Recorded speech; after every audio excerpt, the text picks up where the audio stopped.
With that, I'd like to introduce Peter Connor, who is a senior consultant for our Center for Terrorism Law, a good friend of the center for many, many years, and he will introduce our next panel. Peter? Thank you, Professor Adicott, and welcome. Glad you're all here. Jeff has put together an outstanding program for you today, and I asked him if I could digress a minute and talk about some of the folks that are in the room, because I don't think that the audience really understands the breadth and the depth of the talent that's sitting here in the room. I just looked around. We've got a senior executive for Rackspace, one of the biggest employers here in town, the CISO here, who's a big supporter of the Center for Terrorism Law. My daughter works there. She's the one that introduced me to him, so I'm very grateful that you're here. I didn't know him beforehand. We've got the Cyber Command represented here with the Judge Advocates here, the 24th Air Force. A lot of people knows the Cyber Command is here. They don't understand the difference between the Cyber Command and the 25th Air Force, which is the Intelligence, Surveillance, and Reconnaissance Agency, and that's where Colonel Cote, I'm going to talk about him in just a minute. But if you're really important, this guy can put eyes on you and watch every move you make.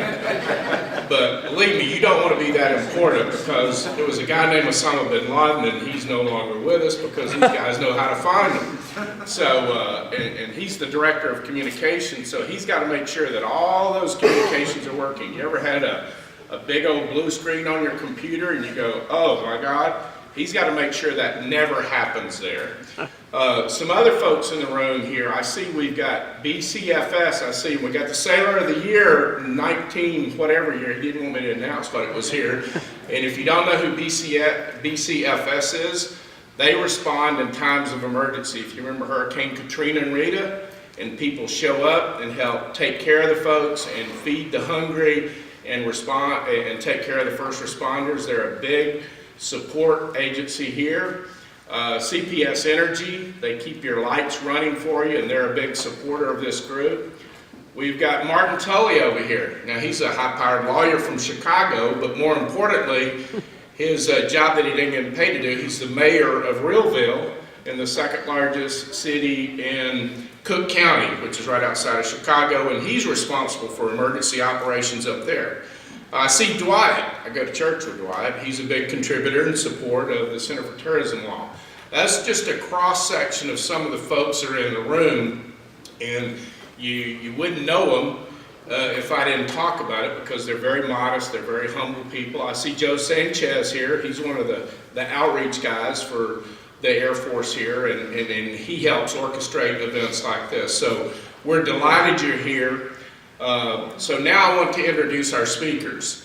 Colonel Cote, he is the Director of Communications, you heard me say. He's got to make sure that all those wires are connected. He's got to make sure that what gets from one computer to the other. He's got to make sure those 5 layers of UAVs and aircraft that are putting eyes on people all over the world that his commanders tell him to do, he's got to make sure they're all working. And he's also got a tough responsibility. The topic of this session is called Insider Threats. If there happens to be a bad guy in that network out there, he's got to find them and take them out. And he's going to talk to you a little bit about how to do that. If there's a Snowden out there, he's got to make sure Snowden doesn't do any damage. And that's a tall order in the United States Air Force. Also, we got Mr. Barnett here. He's the CEO of Bezel. He just participated in a panel at the Energy Security Conference a couple of weeks ago. I can tell you he was on the panel with the FBI Cyber Section Chief. He was on the panel with the CISO, Chief Information Security Officer with USAA, and himself. And they talked about insider threats over there. He heard about this session here, and he offered up to support Professor Adicott in the Center for Terrorism Law. You can see he's got a tool outside where he can track the bad guys, and he's got a histogram that can give a great big red tall building if somebody's trying to attack the U.S. government or the military from overseas, and he can identify where it is and geolocate the source of that IP address and he's a contractor to the United States Space Command, as well as to the United States Strategic Command in Colorado Springs, and he's growing and expanding his operation here. Both these guys have got computer science degrees. They're really smart. Do you see the points on their head? You hear about the color heads? In addition to being a CEO, they're really, really smart guys. They both got computer science degrees. Colonel Cote's got one from the University of, actually he's got 3 master's degrees. He went to University of New Hampshire, went to National War College. He couldn't get in the University of Alabama and major in football, so he's got all those computer science degrees. Same thing with Mr. Barnett, who's got a computer science degree from Colorado State. So they're well accomplished in their respective fields. So with that, I would like to turn it over to Colonel Cote to make a few comments about insider threats and the challenge that he faces. And then I'll come back and get Mr. Barnett to talk about a few slides and share with you what he did with the FBI Cyber Section Chief. And then we'll come back and have a Q&A session. Is that all right? Okay. Colonel Cote, thank you.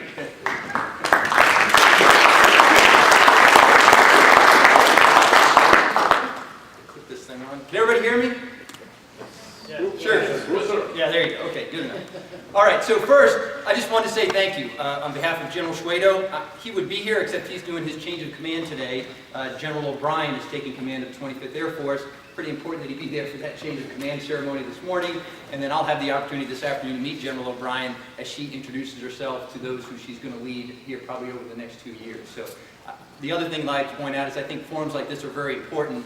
I'll talk about some of my takeaways as we've gone through this insider threat and just in general cybersecurity, and I think it's forums like this and other opportunities where we get together and collaborate where we learn the most about how to get after these, all the cybersecurity threats, but particularly the insider threat program, which is a little bit newer.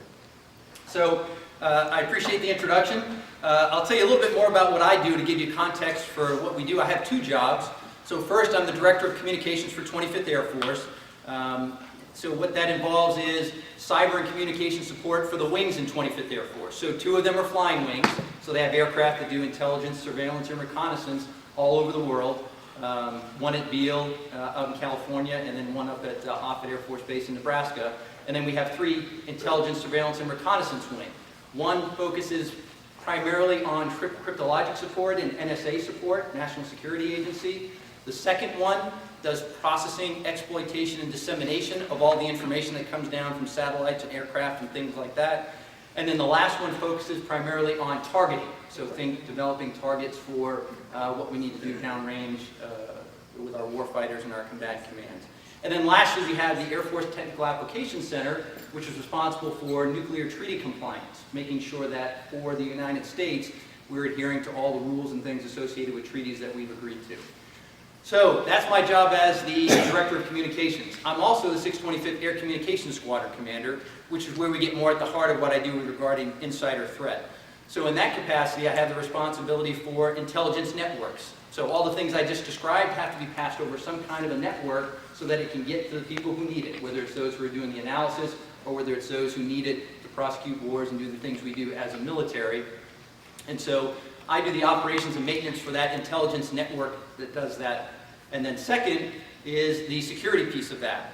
So that's everything from the external defenses all the way to the insider threat program. And so I think in line with that, and specifically related to the insider threat piece, it's been much more of a focus for us since about 2011. So there's several events that led up to heightened concerns about the insider threat program. And then the President issued an executive order in 2011 that basically says we've got to do a better job of 2 things. 1, information sharing, but then 2, making sure that we responsibly handle that information and secure it. So I think that's kind of where the legal community really comes in, and I rely on that legal community a lot, because how do you balance, hey, I want to share all this information and make it visible to all the people who need it, but don't let the people who can't see it. And that becomes very challenging as you talk about a worldwide network that has all those connective endpoints, if you will. So after that executive order, a lot of follow-on direction came down. And I think it's important to note where I sit in this is there's a lot of higher level direction. So you have the President who issued an executive order. Then you have the Department of Defense, who has the National Insider Threat Task Force and other organizations that set policy and direction. And then we have Air Force level, Major Command level, and then I'm down here at the operational level. So I implement those policies, and I'm the one that actually operates those capabilities. I don't develop them, I don't resource them, I ask for those resources so that we can do what we need to do. Specific to the insider threat and what we've done on the operational side is we've done 2 pilots. So one we did last year, and it was primarily focused on the Intel networks that I described earlier. So we ran that pilot for about 6 months. Jason Barron was our lead for that back there in the audience. Did a great job with that based on the direction from the DoD and the Air Force. And I think, you know, what we found in that is there's a variety of threats that exist there. And I think they're all scalable. So in that period of 6 months, I think we had about in the ballpark of 75 different events. And those events ranged everything from somebody clicked on a link that they shouldn't have, all the way up to somebody maliciously doing something who had credentials and things that they shouldn't be doing. And so I think what's important about that and the capabilities that we developed gave us the ability to do things that you don't typically do from an outside threat perspective. So I was talking to my son this morning, and my son said, "Hey Dad, what are you going to talk about today?" And my son's only, 13 years old, going to be 14. And I said, "Son, I don't know if you guys have heard of this Clash of Clans game, right? So it's this game, right? Maybe you've seen it advertised where we spent a lot of time over the last 15 years, if you will, building up walls, right? Because you can put cannons on there and you can put towers and everybody's looking outward from those towers, sniper towers and all these other things." And I said, now imagine that you have somebody who's got, you know, the passes and you think he's a good guy and he kind of walks through all that defense, right? And now all of a sudden he's in the middle of your thing. So everybody's looking this way and then that person is sitting right in the middle. He decides to start doing bad stuff. And he said, "Well, Dad, that would be bad. I would lose." And I said, "Exactly, right? That's exactly what we're trying to prevent." So the interesting thing is it's spread across a wide community of things. So the part that I'm responsible for is user activity monitoring, where we do things like watch the watchers, if you will, because you have certain people out there with system administrator access and other credentials where we've trusted them. They have a clearance, they have certain credentials, they have certain authorities, but what if they do something that they're not supposed to do? So insider threat is very, very different from that in that it's segregated out to watch those people and make sure that they don't do things that they're not supposed to. And if they do, there's keyloggers and videoing and all those other kinds of things that we can then hand off to the legal community so that they can have first look at that and decide whether or not there's legal ramifications. And so I think people hear insider threat and they think cybersecurity monitoring, there's much more to it than that. So I just mentioned legal. You also have other entities out there like personnel, right? What's their personnel profile and how do we look at that? There's certain people with medical kinds of things going on. How do we look at that? And I think that's really where the risk challenge comes in, is because you have this need to look at the information and make sure that people are doing what they need to, but then there's laws in each of those communities that govern how you can access that information and what exactly you can use it for. And thus I think that's probably one of the bigger challenges for us. And so I'll leave you with kind of my 3 takeaways, having done this probably now for at least a couple years. In 25th Air Force, of course, we've been doing it for about 5 years, 6 years, I guess, since about 2011 time frame. And that is, in terms of program development, I think collaboration is super important. And I know a lot of us, particularly on our side, you have security clearances and other things that kind of get in the way of that. But I would say, you know, and Jason could sort of affirm this, but I would say, you know, 50, 60, 70% of what we put into our program, we learned from other agencies already in the business of doing these things, right? We didn't sort of sit in a corner and go, hey, how do we do this? What's the best tool? What are the right procedures and those kinds of things? We were able to reach out to other services, other commercial entities, other intelligence agencies, and get a lot of great lessons learned from them, which really helped us make our program very solid, kind of right out of the gate. And I think people that I've seen that don't do as well as maybe they could in this area are the ones that kind of try to do it in a stovepipe, because they're learning all the lessons that other people have learned on their own. And I think that's really, really important. The second main takeaway I would say is technology turns over, right? So I'm from the Air Force and we're in the business of aircraft primarily. And aircraft will last 30, sometimes even 50 years in the Air Force. So you can develop it, you can write tech orders, and you can do things on a fairly stable kind of a platform that you know is going to be around for a period of time. So for the cyber people out in the audience, what's the life expectancy on a router or something that you put out on the network, right? maybe if it's a PC, you'll get it the last 2 or 3 years before the next Windows version comes out. But if you're talking routers and switches and things like that, you're talking 3 to 6 months. So in that kind of a dynamic environment, how do you do what we do on aircraft, right? Because I work for a lot of pilots in the Air Force, and they go, well, just do what we do for the F-22. And I said, well, these won't last 30 years, right? We've got to find more of a short term. So I think it's important in terms of the policy and procedures, as well as the talent pool that you hire, that you have the flexibility and adaptability to adjust very quickly to make sure that you're covering all the things that need to be covered. And third, and probably most important, I think a lot of people that look outside in on 25th Air Force and they hear we do intelligence, surveillance, and reconnaissance, immediately there's not just the legal questions you might have of are you using the information correctly, but in the intelligence area, they have what's called intelligence oversight. And so that basically says that without very, very specific permission, we cannot do surveillance on American citizens. So I know internally that we have many safeguards in place and that I do this insider threat program, and there's no way that that information is going to bleed over into any kind of intelligence gathering or responsibilities, but I still have an obligation to demonstrate that to those agencies out there that look at us for that responsibility. So it's almost like a trifold kind of a thing. We have the typical rules associated with doing the cybersecurity mission. We then have to make sure we protect the information based on where we get it from, so whether it's personnel or medical or cyber surveillance or the legal ramifications and pieces of that. We also have the intelligence oversight piece where we have to make sure there's the right level of separation. So I think that's the third takeaway. Make sure that there's really good legal advice in terms of what you're doing in those areas, because I, even with all my education, don't have the legal expertise in many cases to make those decisions on our own or have the team make those decisions on their own. So we have advocates not just in cybersecurity, but in legal and personnel and medical. And so that's kind of leads into what our second pilot is doing that was just recently approved. Because of the success of the first pilot we did that focused only on Intel networks, we're reaching out to our good brothers over in 24th for other classified networks in line with that presidential direction. So because we only did it for Intel networks, we're not quite meeting the full intent of that executive order. This latest opportunity is a pilot to reach out and expand into that other area. So we're doing it on all classified networks in the Air Force. And so this pilot is scheduled to kick off this month. We've already had the kickoff meeting. It's called the Interim Hub, if you will, where we will contribute kind of the cybersecurity monitoring and surveillance, and then other communities will contribute the legal advice, the Office of Special Investigation for the purposes of investigation, as well as medical and personnel under the DoD entity responsible for this kind of at a higher level. So hopefully that gives you kind of a good rundown of kind of where we come from, some of the lessons learned we have, and kind of where I fit in as both the Air Communications Squadron Commander and as the A6 and 25th. And now I'll hand it off to my good computer. I got a couple of comments. Oh, cool. First of all, I want you to know we have got the finest guys in uniform at the ISR agency. There is nobody anywhere even close to these guys, and it's right here in San Antonio. And Colonel Cote, we thank you for your service. We thank you for your. Let's give him a round of applause.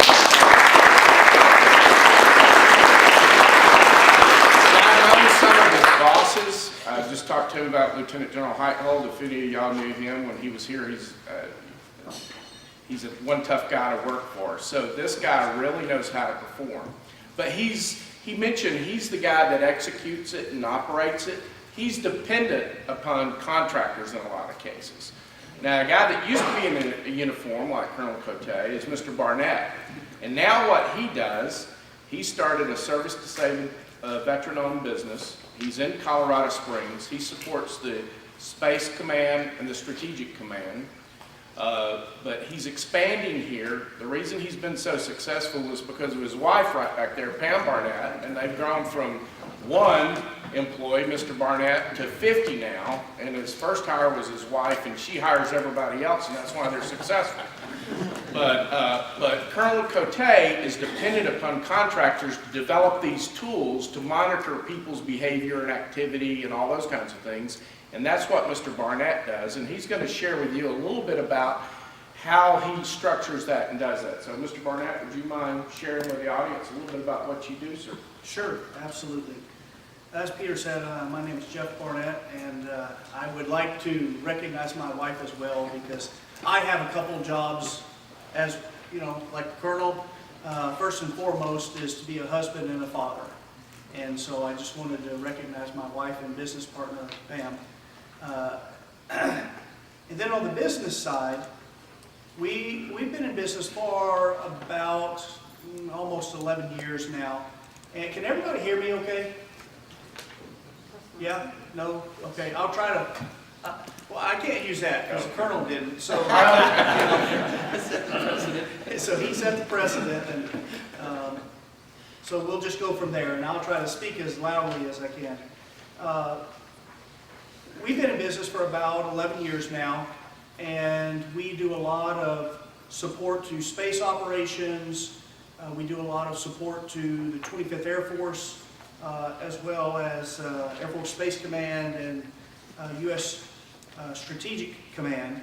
And specifically for those two, we're really in the business of, if you're not familiar with it, it's called Risk Management Framework, where we go in and we harden some of our most sensitive weapon systems, like ballistic missile early warning program and PAVE-PAWS and some really big weapon systems that we use to protect ourselves from incoming missiles. And so if you've listened over the last several weeks, you know that there's sort of an increased emphasis on things like that, and we have sort of wackos out there like North Korea that really act from a terrorist perspective, I mean, we call them a state, but really they're just a bunch of terrorists. And so we're trying to do our part to protect and defend the United States of America. And so we really believe that the contractor community is just an extension of the military. We're one big team, it's one big fight, and that's the way we approach things. And so, sir, from that perspective, I wanted to say I appreciate what you do on a day-to-day basis. And it makes me sleep a little better at night, knowing that we have guys like you out there on the front line. So I really appreciate it. When you talk about insider threat, what is it that you really think of? So when I was first asked to talk about insider threats, one of the things that jumped out at me right away was, well, it's a proverbial fox in the hen house, right? You got a bunch of chickens in the chicken coop, and you got a fox that comes along, and he's got some notion that he's gonna do some damage there. And so as I got thinking about it, that's, you know, maybe an okay way to describe it. But we really just wish that it were that simple. Because when we talk about insider threats, really what we're talking about is not necessarily the fox in the hen house, which you might characterize some of the insider threats that we've seen over the last few years. Snowden being one of them, you know. But the problem is much bigger than that. It really is anybody that has access to any of your systems, your networks, or even just your facility. They come in a variety of flavors, okay?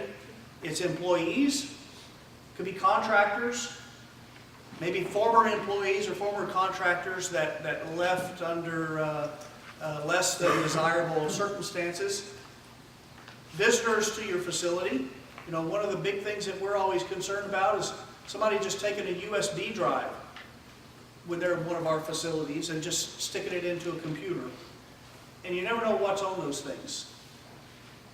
And probably as often as not, there's nefarious software that are included, you know. So really, we're talking about anybody that has any kind of access at all, whether it's physical or virtual. They don't necessarily have to be on site to do damage or to be considered an insider threat. Oftentimes, these people are out to cause you harm. They're malicious, okay? They want to steal our national secrets. They are out to steal our intellectual property. Or it could just be folks that unwittingly allow other people that want to be malicious to have access to our systems to do harm. They're out there to destroy data or plant malicious code. And sometimes this malicious code that gets planted could just make you want to cry. I'm glad somebody got it. Y'all have heard about the WannaCry. I got it. It was maybe a little weak, but, sort of a low groan there. But the other people that aren't out there to be malicious about this are people that are, in a lot of ways, even a more serious threat when it comes to protecting our internal networks and our data.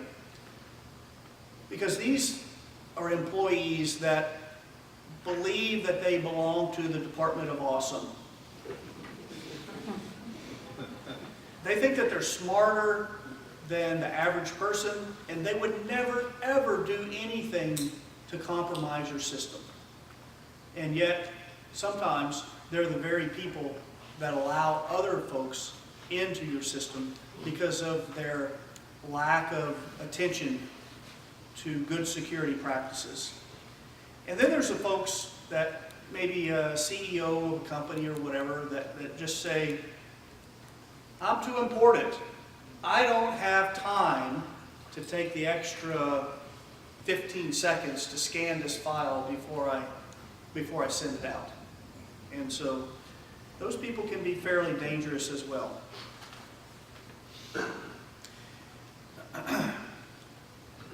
We also have untrained employees. This is a really, in the commercial sector, this is a really big problem because it costs money to do cybersecurity. It costs a lot of money, and it comes straight off our profit lines. And so a lot of companies don't put the resources toward developing programs to train employees in order to protect themselves. They would think of it as, you know, they wouldn't not pay their insurance, but when you talk about good cybersecurity programs, that's exactly what in your insurance. And so we at Bessel take a little bit different approach to our training program. What we're trying to do is we're trying to establish a culture within our company where every single person, every single minute of every single day is thinking cybersecurity. And how do we protect our data? How do we protect our intellectual property? How do we protect our networks? And so we encourage our employees to share information with each other as they discover something.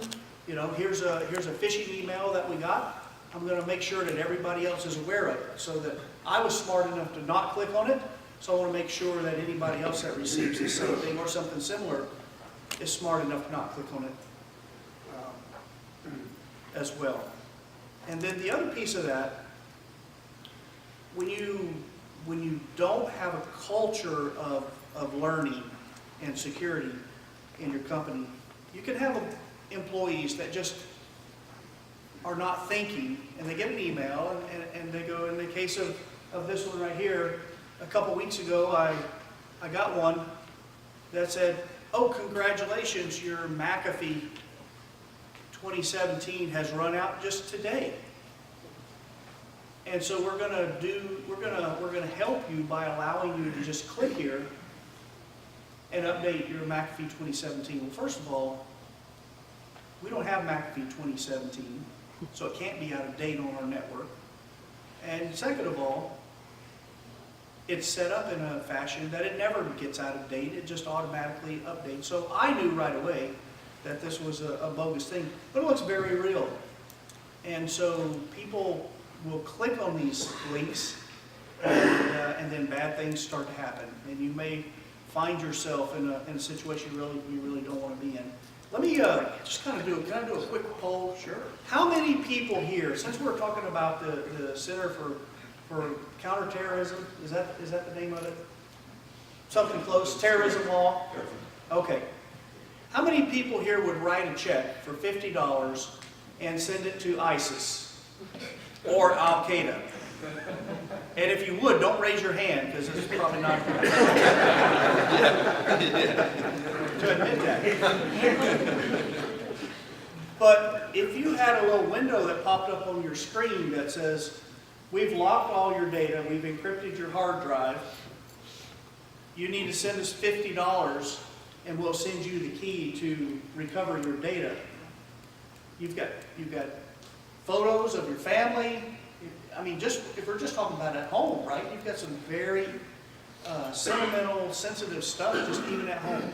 How many people would consider writing a $50 check so they can get all their photos back? Okay? Where's that $50 going to?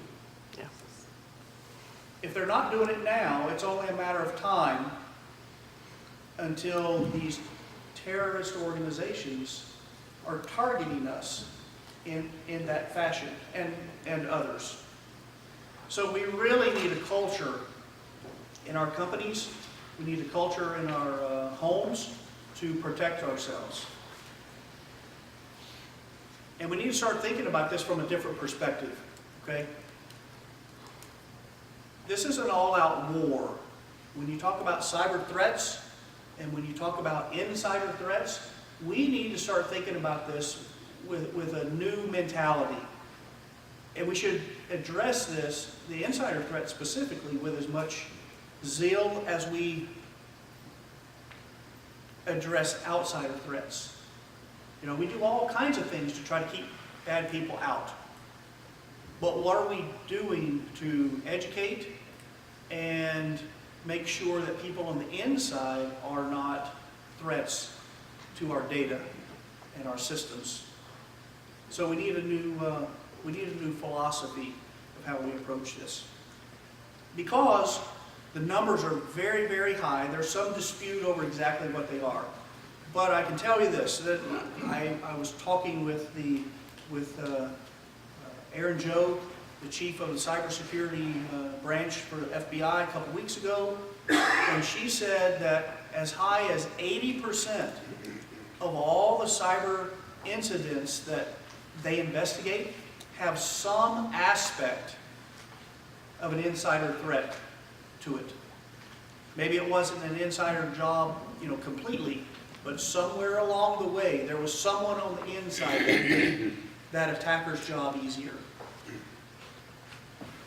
So, what can be done about insider threats? There's a few things. Actually, there's a whole bunch of things, and we've listed a few of them here. Limit your admin accounts. Not everybody that has a laptop computer needs to have administrative privileges. Oh, sorry. Thank you.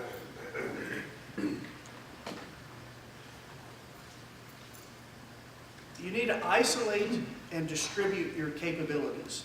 And what I mean by this is, if you're in a business, there's a financial aspect to your business, that financial data needs to be on a different server than what your email server is on. Okay? You need to isolate and distribute so that when you get attacked, because it's not a matter of if, it's a matter of when, then you can limit the damage by having all of your information segregated into places that make sense and not integrated together. One of the big things that you can do is you can reduce the attack surface.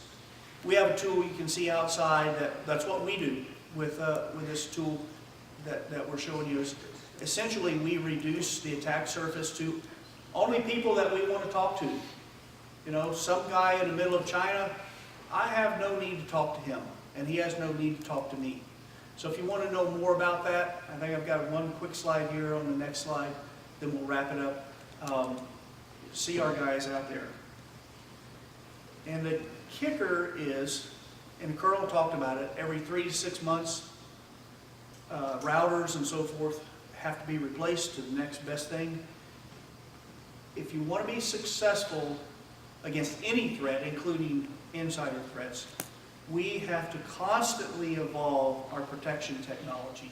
It is a never-ending battle in the greater war of cyber threats. So we have a tool that we've built based on our 10 or 12 years of experience that we call Link Warden. You can see it outside. And really what we've done is we've taken our experience and built it into a mechanism to monitor every single packet that comes into, is that my mom calling? She's been dead for almost 20 years.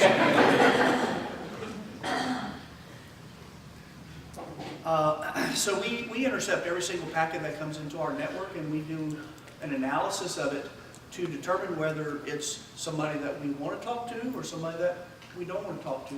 And we do it in both directions. So when we have people that are not smart enough or just unthinking and they click on a link, it will prevent that link from going out and doing damage to our system. Or at least that's the plan. So it's, like I said earlier, it's an ever-evolving issue, and so we are constantly working to stay up to date, to predict and counter the threats that we expect that we may see. And the thing about Link Warden is that we like to talk to our customers and tailor it for their specific needs, because no one's network is the same. There's no such thing as a cookie cutter network. So we work with our customers to tailor it for their specific network. So if you're interested in knowing more about that, you can see it outside. And with that, we'll just go back for a minute and say, you know, thinking about the fox in the hen house, we wish it were just that simple. Because it really isn't. It'd be much easier to address if we just had a single attack vector. But what we're really talking about when we talk about insider threats is anybody that has any access to your network, whether it's physical or virtual. So with that, David? Well, thank you, Mr. Barnett. It reminds me, he talked about the culture. You got to have the culture at your office. You got to have it at your home. It reminds me of about my mother. She said, Peter, you be a good boy. Raised as a Southern Baptist, and she said, you be a good boy, you say your prayers, God's going to take care of you. I realized she lied. Because and my sister, you know, girls tend to be like their mothers, have y'all noticed that? And so she teaches cyber at school, in elementary school. And now they have to train these children. You know, everybody, there's no children out here. There's all adults. If you want to learn cyber, go talk to a kid. And they really know how to do it. And she asked me, she said, you're supposedly a cyber expert. What do you do? And I said, trust no one. She said, that's not what Mother taught us. And I said, well, you know, she also told me I gave you two biblical names, Peter and Thomas. You'd need them both. So, you want to get that? Peter Doubting Thomas? All right. Well, but which raises questions. And so I want to now ask these folks some questions based upon the training that I got, you know, professionally and also from my mother. And what are you doing, Colonel Cote, in terms of your insider threat? And are you expanding your program, or kind of can you tell us where it is? Sure. So I kind of alluded to it earlier. We started off focused primarily on Intel networks, and now we're expanding out beyond that to include all classified networks and those who are cleared to operate on those networks. But I think, you know, it's interesting to hear him talk about climate and then kind of talk about enforcement, because my focus was kind of enforcement. How do we find people that aren't doing the right things? Yours was about the training and the culture. And it reminds me of kind of a parking analogy, right? As I was pulling up to try and figure out parking as I came in here, you know, you put up signs, right? So what he alluded to is you put up signs, don't park here, and here's the hours, and if you do park here, here's the cost, and all those kinds of things. But then what happens when somebody does park there, right? And that's kind of what I talk to a little bit. So if the indoctrination, if the culture isn't there, or if somebody's out of line with that culture you want to have, then what are those consequences?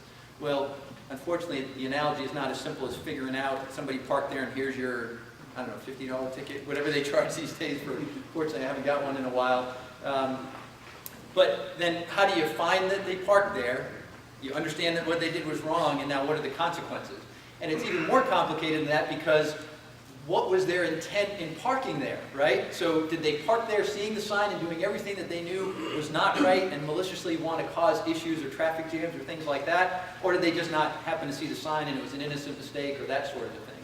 And so I think you start with the training and the climate and try to get people to do the right kinds of things, but then you still have to have the analogy of the traffic cop there or the legal ramifications of why somebody parked there, the reason that they did it, and then the consequences associated with that. Because I can tell you, I won't get into facts, figures, and numbers and things like that, but things that happen unintentionally or intentionally cause huge damage in terms of dollar value, what we can offer as the Department of Defense or even as businesses when that information gets out. And I think setting that climate is not just about kind of the training and all the upfront stuff, but it's also the enforcement on the other side of that and what are those viewed consequences of not following that process or procedure.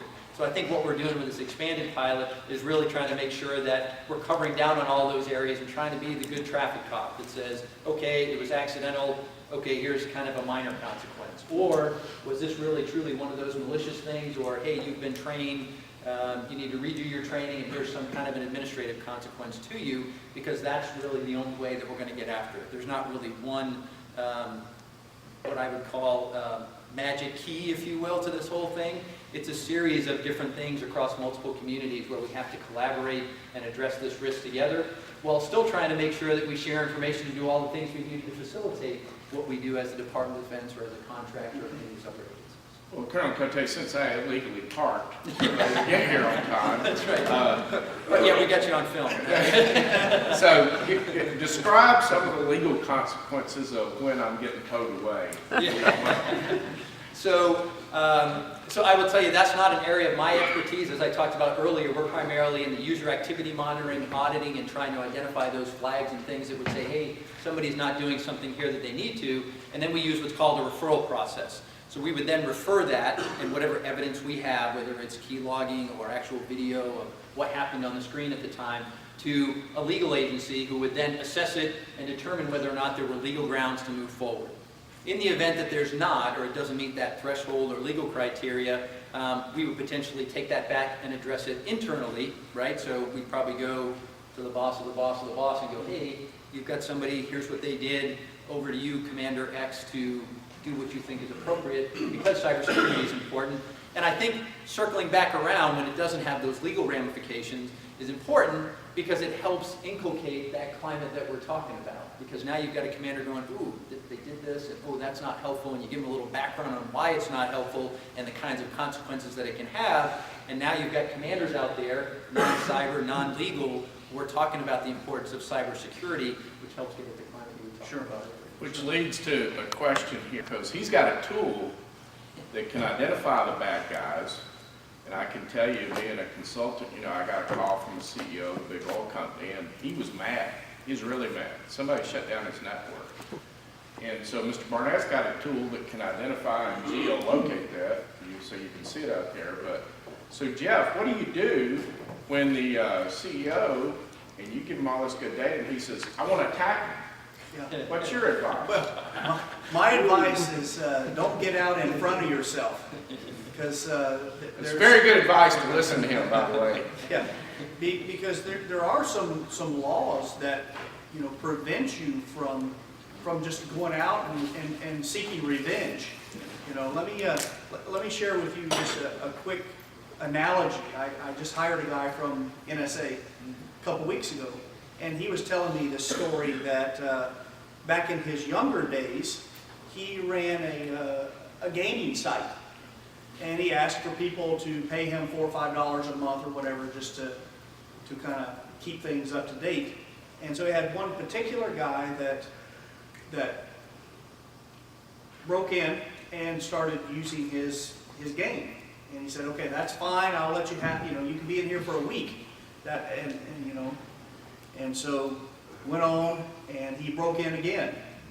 And so he said, okay, this is the second time I've caught you breaking into my system, trying to play our game that we all pay for, and we really encourage you to pay for our service, because the next time you do this, I won't be so kind. And so, sure enough, the guy broke in again, and he sent a little message back that basically formatted the guy's hard drive, in effect. And so the guy took him to court and said, "You're not allowed to do this." And his position was, "Well, you're not allowed to come into my network either." And so the judge, he explained to the judge that he felt like the guy came into my house and I shot him. That was his take on it. And so, and besides that, his hard drive is just fine. I can fix it in about 5 minutes. And so the judge said, "Really?" And turned to the guy and said, "If he fixes your hard drive, are you good?" And he says, "Yeah, everything's good as long as he can demonstrate that he's fixed it." And so anyway, he fixes it. Sure enough, took him about 5 minutes. And they're getting ready to walk out, and the judge says, "Not so fast. I want to talk to you," because he knew that he worked for NSA and National Security Agency, if you don't know. And he said, "I want to talk to you just a minute. I really like your analogy of the guy coming into your house and you shot him, but I don't think it's exactly right, because the way I see it as the judge is that guy broke into your house and you followed him back to his house and shot him. So now we got some problems." So in the same way, you know, the cyber threat arena is just fraught with issues that you can find yourself up against the law and not even realize it. And that's why these kinds of forums are so important, because there's a lot of work that needs to be done yet to sort all of that stuff out, so that people understand what they can do and what they can't do, and what the consequences are when they cross the line. Well, that's a great analogy, and I want to thank our panelists for giving us a great audience. Professor Adicott, I see it's 10:05 according to my digital atomic clock here, and so we're right on schedule. So with that, I will recess the panel, and thank you for everyone listening today. Thank you very much.